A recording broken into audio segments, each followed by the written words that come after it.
not many people who can say that they've had a film made about their life, let alone 2 films about their life, but my guest today has. Dave Fishwick, the Dave of Bank of Dave. He started a community bank over in the UK, deliberately designed to help his local community when he saw all the other banks not helping them. And the new film Bank of Dave 2 has just come out, so he thought it was a perfect time to remember and go back to our first interview with Dave a couple of years ago when the first film came out. He's a passionate man who it just exudes his care for community and his passion for life and zest for life as well. Let's get stuck into this interview with Dave Fishwick. G'day, Dave. Clayton, hello. It is wonderful to have you, and you're in Australia at the moment as well, which is even better. Have you ever been to Australia before? Never, but I'll tell you what it is. It's a long way, but it's well worth the trip. I brought the sunshine with me, and it's been wonderful, and the people have been so friendly. It feels like I'm back in the UK. It's great. It's just fab. I love it. I absolutely love it. Now, for somebody who doesn't know a bit of your story, let's give the quick summary of your story, and then we might dig a bit deeper. Is there sort of a 20-second summary that you have that you could say, and then we'll start digging into each layer of it? Well, I suppose you could say, I left school absolutely useless. I had no qualifications whatsoever at 16 years old. Went working on a building site as a builder's labourer, and today I'm building the first new high street bank for 150 years, and Hollywood turned up and made a movie about it. I love it, exactly. So you had this dream and this passion to say, hey, actually for my local community, which is in Burnley, how do I actually help them? And can I start up this bank? Can I get this bank going and loan to the local community? And then also on top of that, if that wasn't enough, actually give all the profits to local communities. And I think in Australian dollars, we're talking it's been about 50 million Australian dollars that you've actually given back to community by way of donation as well, right? Yeah, what we've done is we've lent out over 50 million, and that's in Australian dollars. And what we do is we help people receive the best rate of interest on the high street.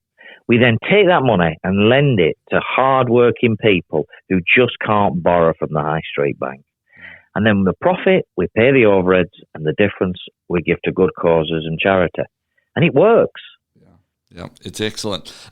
Dave, from your perspective, and I so enjoyed the film. It was just wonderful. It was joyous in every way, and I do like the disclaimer at the front. A true-ish story. There's plenty of Hollywoodisms in it, but I think the one thing that I really got out of it was the joy of who you are. And I've watched, preparing for this interview, I've watched enough other interviews, and there's just joy that seems to come out of you. It does come through in that film as well. And this idea to say, hey, look, I don't want to just sit by in life. I want to actually make a difference in life. And so I'm imagining, starting up a bank ain't easy. It's not an easy idea to do. Was there ever any doubts, or was it once you'd set your mind to it, this is just what I'm going to do? Yeah, well, to be honest, that's how I am in life. Once you put your mind to something, self-belief is everything. Then you've got to believe in yourself, because if you believe in yourself, then other people will follow. And confidence is another big one. But once I've put my mind to it, whatever happens, that's the way we're heading. And as an entrepreneur, I've learned to turn no's into yeses. But it was definitely, without a shadow of a doubt, the most difficult challenge I've ever took on, and I've took a lot of challenges on over the years. Was there much risk that you put yourself in as you started up something like this? You were a very successful businessman, despite, as you said, you started with no qualifications in that regards, but you owned a number of different businesses. Was there a lot of risk that you put in to start the Bank of Dave as well? Well, it's a little bit like what people ask me about a lot. One of the questions I get asked a lot, and I'm the business doctor in the Mail Online, and people write to me and say, Dave, I want to start a business, but I'm worried about failing. And I write back, and I like to hear from people from all over the world. And I write back to them and I say, look, the price of failure is nothing compared to the bill you will get for regret. You must have a go. If it doesn't work out, have another go at something else and keep going until you find something that does. Because if you get the bill for regret, you'll regret that forever. Yeah. Dave, I know that part of what's happening is that it's still going through the process of actually being a sort of a UK regulated bank, and it's certainly so savings and loans at the moment, and you're sort of operating as close as you can to that, and that's still through the process. We've got what I believe is enough sort of community banks here in Australia. Have you had a look at our models and are we sort of operating in that similar way, or is there improvement you think we could be making too? What I'd like to see, and it would be wonderful to meet some people in Australia that want this to happen, but what I'd like to see is there's a lot of people in Australia that have made good money here. There's a lot of entrepreneurs that have done well that want to give back to their community. I'd love to see community banks run by the community to benefit the community rather than the bonus culture. I'd also like to see some of these energy giants that are making huge profits, and there's a lot of people that can't afford to turn the gas on or the electric on or put fuel in the car. And I'd like to see a group of people in the community get together, put their money in a pot, and then bulk buy a huge block of energy and then split the discount they get between all the people in their community. That would be wonderful. It's almost like taking charge again. Many years ago, this is how things used to be done. But then these big conglomerates come over and took over and taken charge. And you've got elderly people that are getting cold at night and they daren't turn the electric on and they daren't turn the gas on. And that needs to change. And with the banks, they've had their own way for a long, long time. And people who rob banks go to prison, but banks who rob people get paid bonuses. And I'll give you a really good example. One of the charities and one of the good causes that I help is I got a telephone call from a school, a headmistress from a school in Colne in Lancashire, near the Bank of Dave. It's actually just round the corner from one of my minibus garages. And she needed to speak to me urgently, and I took the call. And she said, Dave, she says, I'd love to buy one of your buses, but we can't afford one. However, I've got a more pressing problem, she said. The kids are coming to school hungry. The credit crisis has really bitten into the area, and the parents are struggling buying as much food. So the kids are coming to school without breakfast. Would there be any chance, she said, of you providing some for the kids to eat? And I said, send me a link to everything you need and we'll take care of it. So she sent me a link to these industrial toasting machines and this equipment for the kitchen. And then she sent me a link to some food. And I said, look, let's sort you out with the food. I'll get the machines in within the next 24, 48 hours.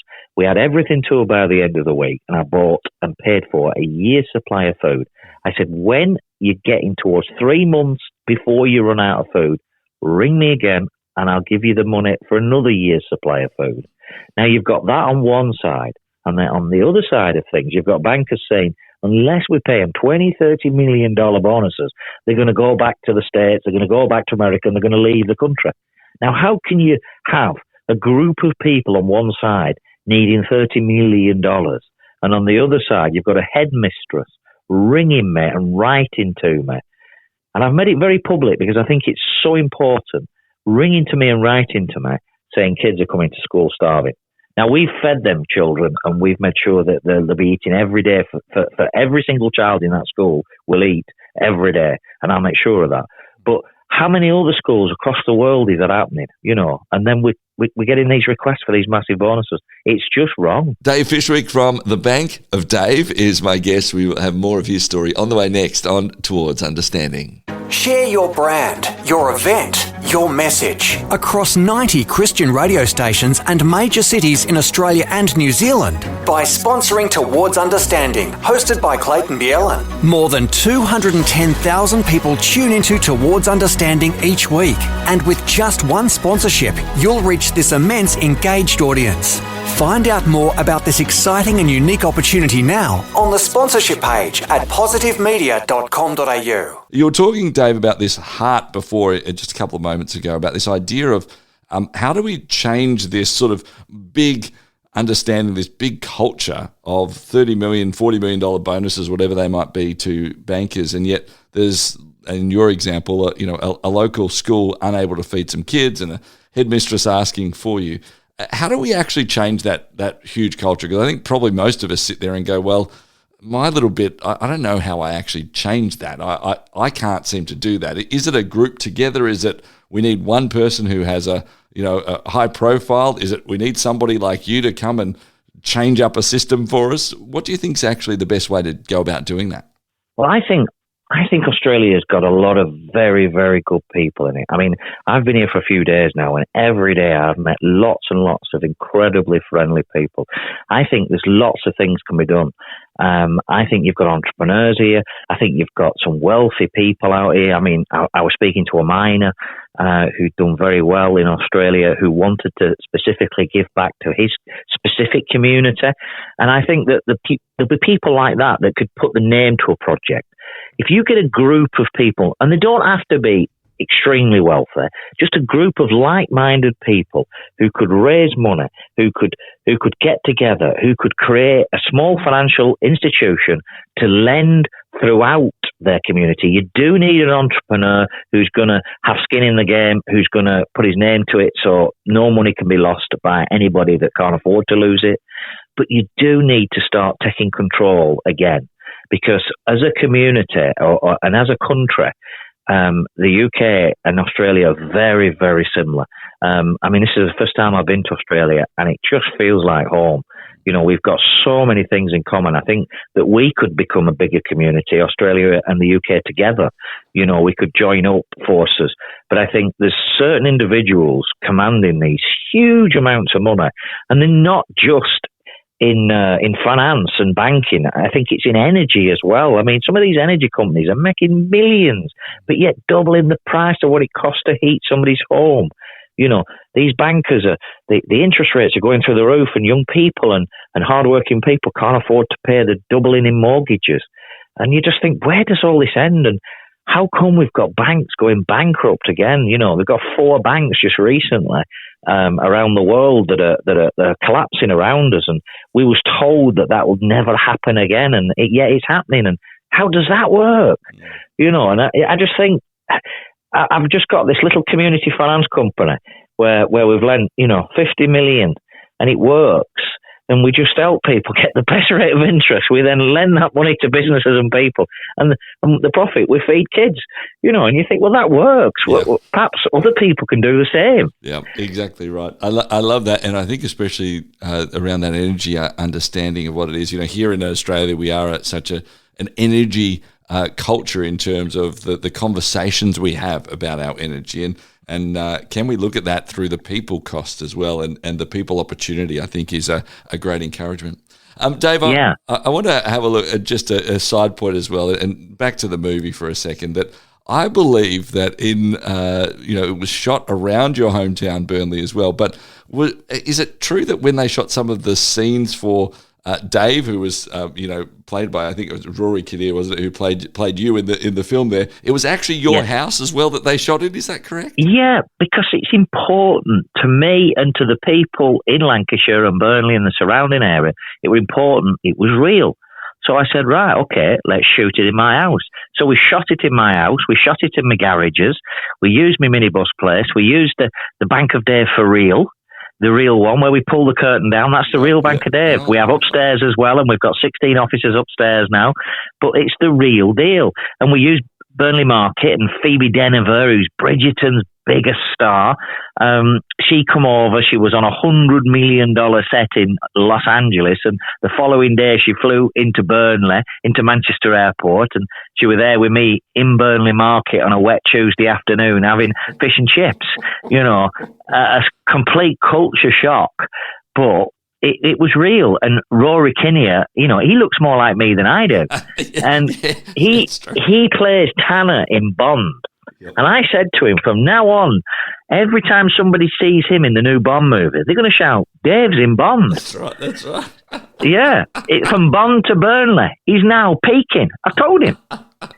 I love it. I love it so much. You are right. It is one of the greatest castings I reckon I've seen, both in looks, but also in the character that he can play, that joy, that spirit so as well. Good. I think it's because he's got some Olivia awards, you see, for acting, and he's a thespian actor as well. So he really can do the job. And the first time I met him, he'd done an awful lot of homework on me, and I didn't realise how much until the first time I met him. And he knocked on my door at home, just like that. Yeah. And I opened the door, and he said, Dave, meet Dave. And I thought, you'll do for me. I love that. I love it. It's great.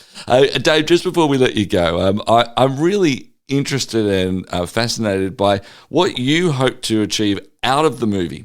So as people see this, as people experience the story, as they understand it, what do you hope people walk away with? And, I'm assuming it's got something to do with changing our world for the better, but what is it from your perspective? What I would love is once somebody's gone and seen the movie, I really would love people to get a real warm feeling from it, because we do need a bit of good news at the moment, because the world's, having some tough times. But I'd also love that if somebody can get some inspiration from it and they go home that day or the following day, they get up and they think, do you know what? I'm going to get that new job. I'm going to get that pay rise. I'm going to start that little business. I'm going to start that family. I'm going to go to see my boss and see if I can get that next hook on the ladder. Or I'm going to start that little finance company and I'm going to help my community. And if it inspires just one person to do something, then we've won. Now, I did say that was the last question, but I just thought of one more, which is around this incredible energy that you have. It seems like, lots of businesses, your world, and you've been able to help people out of that. But when we sort of step aside from that and aside from, spending time with family, is there an interest that grabs you? Are you off fishing? Are you off playing squash?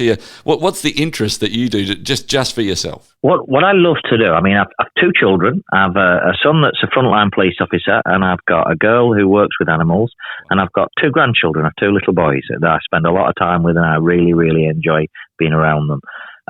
But I'm a pilot, and I learned to fly, bearing in mind I've no qualifications, so I had to learn an awful lot of things to be able to get the pilot's license.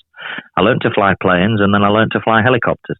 So I'm a pilot in my spare time, and I offer my services to the air ambulance. So if they want a day off or they want to spend some time with family or whatever, then I'll fly for free.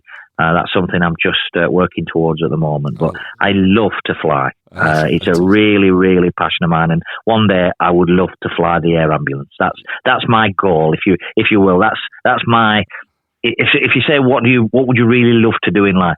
The thing is, I don't want to take somebody's job, because somebody gets paid for that. So if somebody wants some time off, or if somebody is ill, then I would love to fly the air ambulance. I love that. And once again, giving back as we go. Is there a cool spot that you've ever been able to get to with the helicopter that you just would never have been able to get to with, just driving or walking or something? Do you know what? When I get really, really fed up in life, and I've got, sometimes I've got half a dozen businesses, and there's always problems, and that's just life. There's bumps in the road coming for everybody, and some days you get over them, and some days it takes a bit longer.